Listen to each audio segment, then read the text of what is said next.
This video is the ultimate guide to pruning your plants. I'll show you why pruning is one of the best things you can do for them. I'll bust some common myths about pruning that are still doing the rounds, tell you why pruning your Monstera should probably be avoided, and then I'm going to put my money where my mouth is and show you exactly how to prune a bunch of your favourite plants like a pro.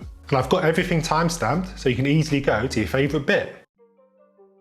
So I've been growing over 200 plants in my home for about 10 years now, and something I'm always doing is pruning. I'm always at it. 1, because I love it, and 2, because it has tons of benefits for your little green misters, as you'll see in a sec. Now, if there's one thing that you take away from this video, let it be this: they always grow back. This is the SMP mantra. I know the thought of cutting down your precious little guy strikes you down with fear, but look, you can prune without even thinking about it, and you won't even bat an eyelid.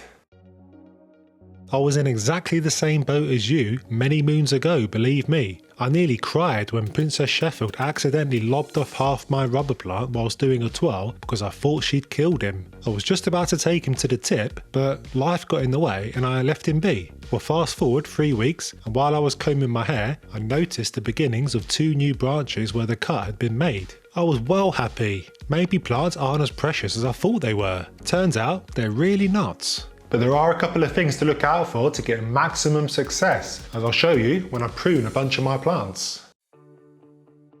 The main reason I prune is to shape my little guy. Check out this variegated rubber plant. I've cut down this guy 3 times and he's absolutely loving life.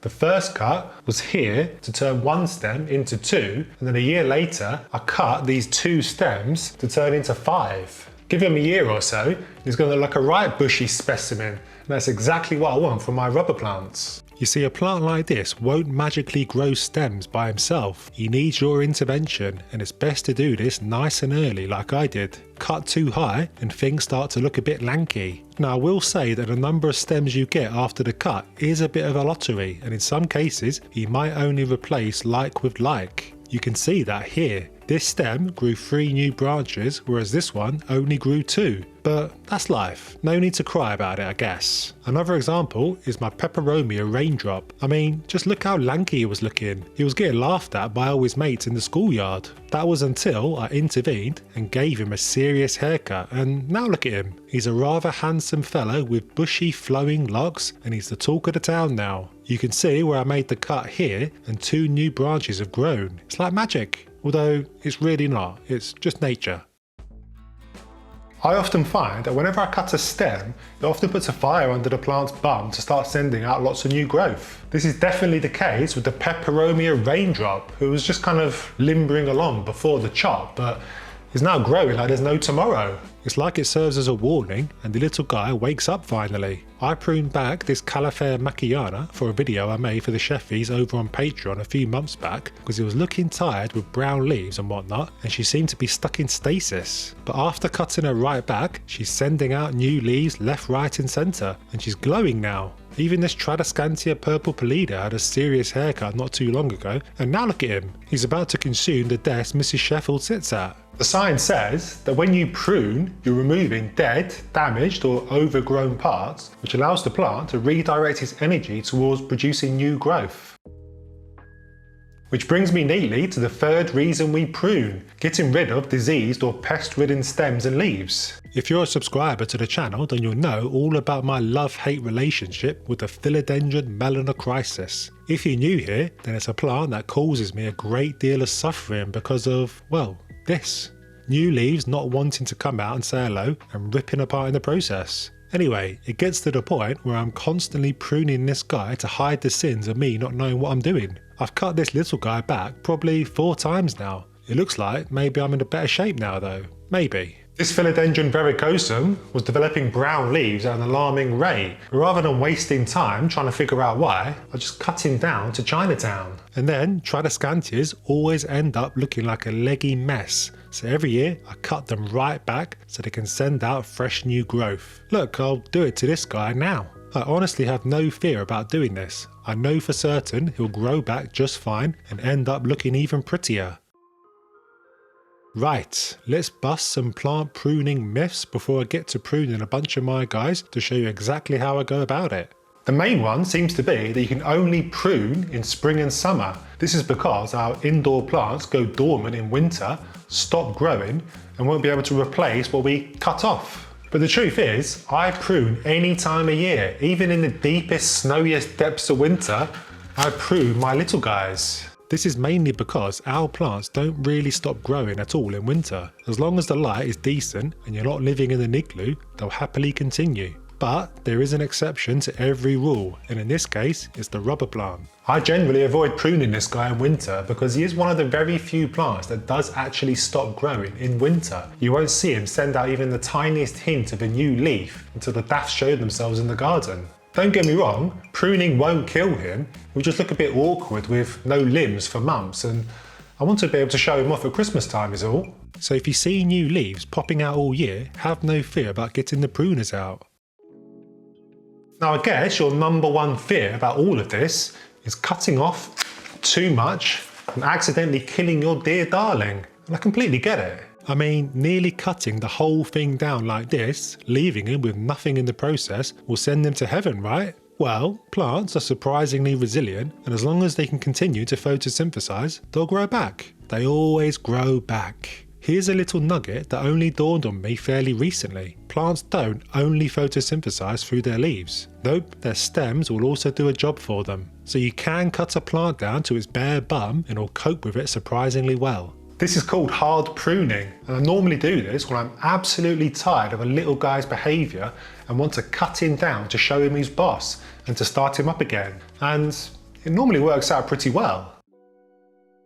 Right, it's time to go around my home and show my little guys who's boss. Not really, it's really not that big of a deal, but I do have some that are in need of a prune. But not every plant can be pruned in the same way, but I'll talk about that as we go. Let's start with this. I mentioned my love-hate relationship with the Philodendron, and to my horror, I was sent an even more fussy variegated edition in my last plant unboxing video. So yeah, I'm not really sure what's going on with this guy. The leaves are coming out all deformed and weird, quel surpris, and the stem is as thin as a twig. One of the benefits of pruning I've not yet mentioned is stem thickening. I'm always pruning this jade plant, and the result is a nice girthy stem. I'm hoping that by cutting this guy down, his stem will start to thicken and the leaves will actually start to behave themselves. Now, all we do is cut in between two leaf nodes. A node is just where a leaf is coming out of the stem. We cut here to allow the stem to grow a new branch and also to allow us to propagate the top. That's right, we don't throw this away. Pop it in a glass of water and roots will emerge where we made the cut. Pot it on into new soil and hey presto, we've got a clone plant. So now I'll have two of these to cry about. Yay for me.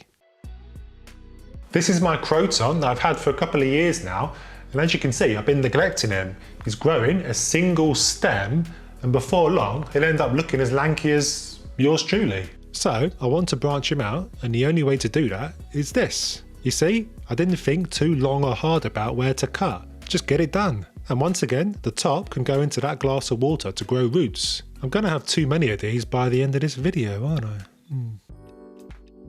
Now, let's talk about the world's favourite plant, Monstera. This is actually a plant that I do try to avoid pruning, unless there's seriously something wrong with him. A Monstera is prized for the holes and slits in the leaves, isn't he? And this comes with maturity. The older the plant, the more holes and slits he'll have. But something you might not know about this plant is they will only grow a single vine. They won't branch out, no amount of cutting will branch him out. But that's not the issue. He'll grow a new replacement stem just fine, but the new stem that grows will likely be more juvenile than the one we cut off, which means less holes and slits in the leaves. It's not a disaster by any means. In 2 or 3 leaves time he'll probably be back to where he was, but you're just holding him back a bit by doing this. So I avoid it unless he's got a disease or pest problem. There's no real reason to prune for shape because they won't branch out no matter what you do.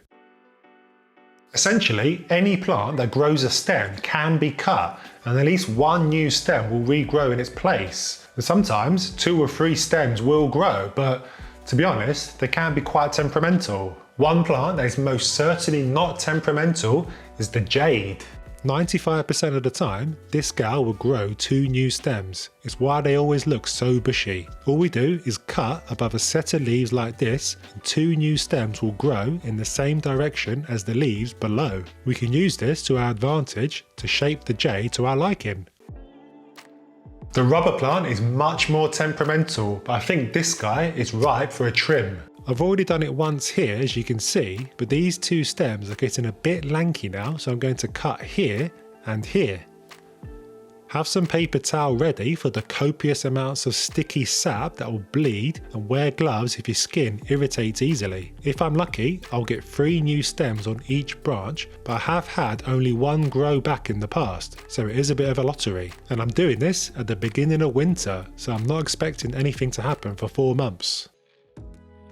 If you have a pothos staked to a burlap moss pole like this, then you'll probably find that they reach the top pretty quick. Well, instead of having his arms and legs flop all over the sides, making the place look untidy, take your snippers and cut them off. And once again, you've got lots of plants to grow roots. Cut between each node to have multiple cuttings. So what about plants that don't grow stems, such as this Calathea zebrina and this peace lily? These plants grow leaves from rhizomes or bulbs in the soil and can't be pruned in the same way as a pothos. I only prune these plants to remove dead or diseased leaves or to thin them out. This Calathea has a couple of brown leaves that I want to lose, so all I do is follow the leaf to the soil line and cut as close to, if not just beneath, the soil line. This way, there is no unsightly stubs poking out of the soil. If you prune often and don't cut under the soil line, things can quickly start to look a mess. Thinning out the plant like this does tend to push the plant on to grow a bit quicker, like I mentioned earlier. Spider plants grow in a similar way from bulbs in the soil, and the last thing you want to do is cut a leaf in half like this. They often do this in the store to get rid of leaves with blemishes, but it really doesn't look good. You're much better off taking the whole leaf off at the soil line. A snake plant will sometimes grow deformed leaves like this, in which case you just follow the same principle and cut at the soil line. If the tip is looking ropey, then you don't want to just cut the thing in half, because nothing will happen to this leaf now and it looks ugly, so you might as well just cut the whole thing off. I often get asked how you should prune a ZZ plant, whether cutting the stem is a good idea. And the ZZ plant is a bit of a funny one because it does grow what looks like stems, but these are actually petioles. Petioles are the bit that link the leaf to the stem and they never grow back, and this applies to any plant. So unfortunately, you can't cut a ZZ petiole in half like this and expect it to continue growing. You'll have to cut the whole thing off at the soil line if you want a halfway respectable looking plant. Alocasias are a bit funny because they do grow stems, but they emerge from the bulbs in the soil. They're a bit of a mutant breed. If your Alocasia is starting to grow nice and long, like this Friedeck is starting to, then you can cut the stem and new ones should emerge. I'm not going to do that because I like how he's growing and I don't really have the need to propagate him because I've already got his son that I recently made happily sat next to him. But if you've got an Alocasia with a disease issue, then cutting it back to healthy tissue can help. So what about succulents? Well, they often get very leggy in my home because of the lack of natural light. My Echeveria often reaches for the sky like he's auditioning for Jack and the Beanstalk, and the remedy here is to cut it right back like this. I do this to mainly plant the cut off piece and have that as my main plant. They're dead easy to grow roots, and all you need to do is plonk it into some soil. You'll find that the original plant will regrow stems, but in my experience they often come out stretched and deformed. I will keep this and hope for the best anyway, but the propagated piece will be my main plant from now on. When orchids finish flowering, folks often do the unthinkable, which is to throw them in the bin, thinking that there's no life in the old dog left. But this is a massive waste because there's probably another round of blooming to be had.